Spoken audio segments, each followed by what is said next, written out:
Alors vous avez lancé Photoshop, moi j'ai lancé la version 2024, vous êtes dans la 2023, ce n'est pas un problème parce qu'on ne va pas utiliser vraiment de choses typiques 2024.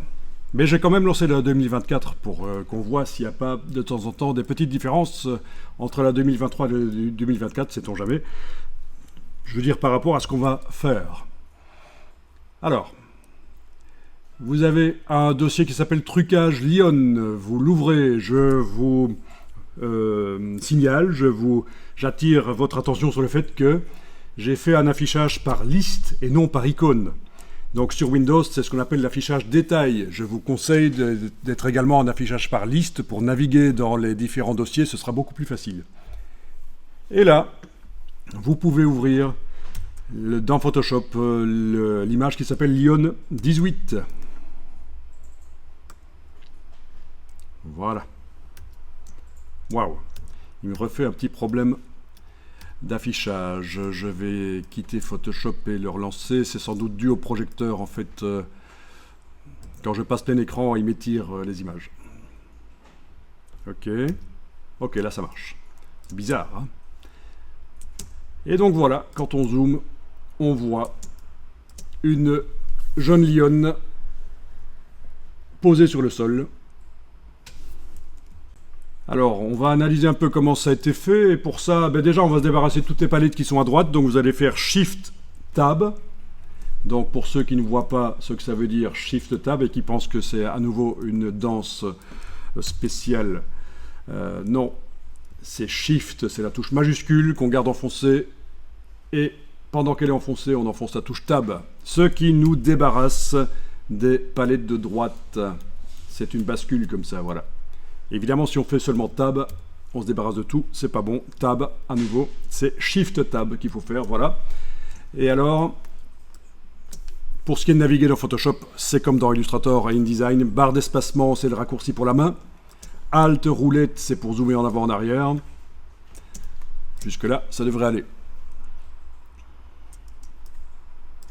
Alors c'est vrai que pour des travaux très complexes, on a également le navigateur, menu fenêtre, navigation. Vous pouvez aller voir si vous voulez. Menu fenêtre, navigation. Voilà, je vais détacher la palette navigation, la faire flottante. Et là, par rapport à tout le document, je vois quelle est la partie que je suis en train de regarder. Si je zoome sur la tête ici, voilà, on me montre que je suis en train de voir cette partie-là. Si je prends le petit carré rouge, je peux naviguer dans le document comme ça aussi.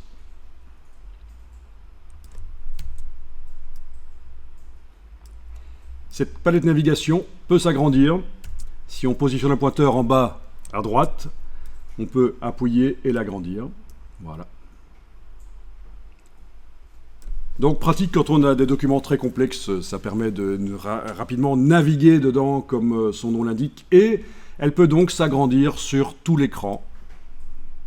Comme ça. Voilà. La palette de navigation est sur tout l'écran. Et l'image est derrière. À quoi ça sert à votre avis ? C'est débile de faire ça.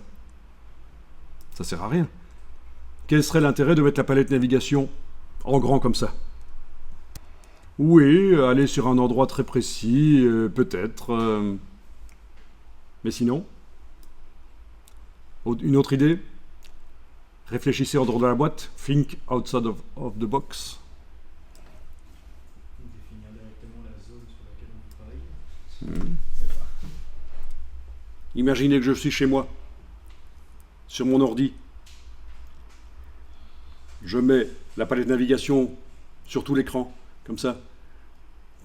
Si on a un deuxième écran. Exactement. Si on a un deuxième écran, voire même un troisième ou quatrième écran connecté à l'ordinateur, on peut mettre la palette de navigation en grand sur un des écrans. Voilà. Très bien, c'est une des raisons pour laquelle on peut l'agrandir énormément, cette palette de navigation.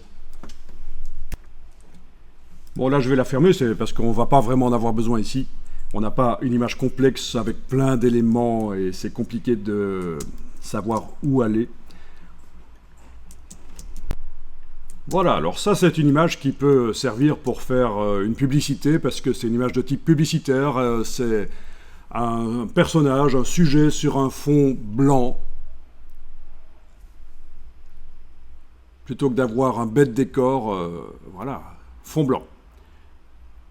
Bien sûr, la lionne n'a pas été amenée dans un studio sur un fond blanc et photographiée. Elle est dans la nature. Le fond blanc a été fait dans Photoshop, les ombres ont été refaites dans Photoshop, ce sont des fausses ombres. Donc, voilà.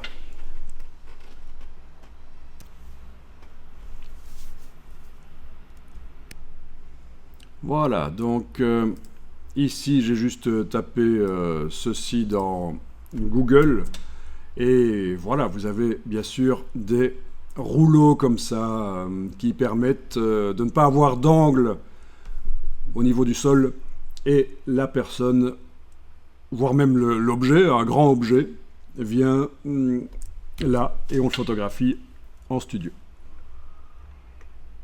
Donc c'est des photos de studio.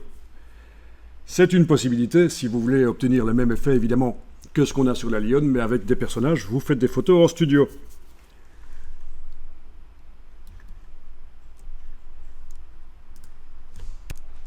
Alors ici j'ai juste tapé Lightbox Photo. Lightbox ça veut dire boîte à lumière.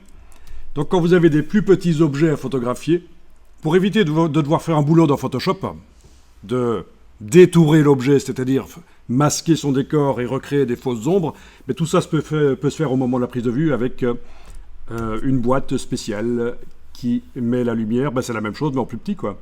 Même chose que le studio mais en plus petit. Très intéressant. Donc évidemment ceux qui vendent des objets sur le web connaissent déjà, ceux qui font du e-marketing.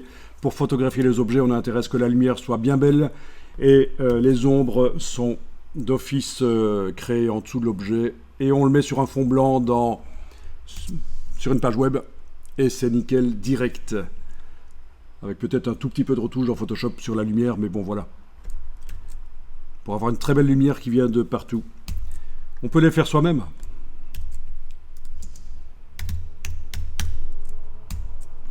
Alors voyons un peu ça. Est-ce que je vais avoir ça dans la partie image peut-être.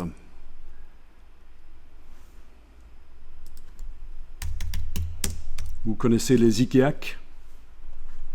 Détourner les objets Ikea. Donc voilà, il y en a qui font ça avec des mannes à linge Ikea. Que je retrouve ça... je pense que c'est ça, voilà. Ça, c'est une petite manne à linge Ikea. Et il y en a qui s'en servent pour faire une lightbox pas chère. Même pas cher du tout si vous la volez à votre grand-mère. C'est encore moins cher.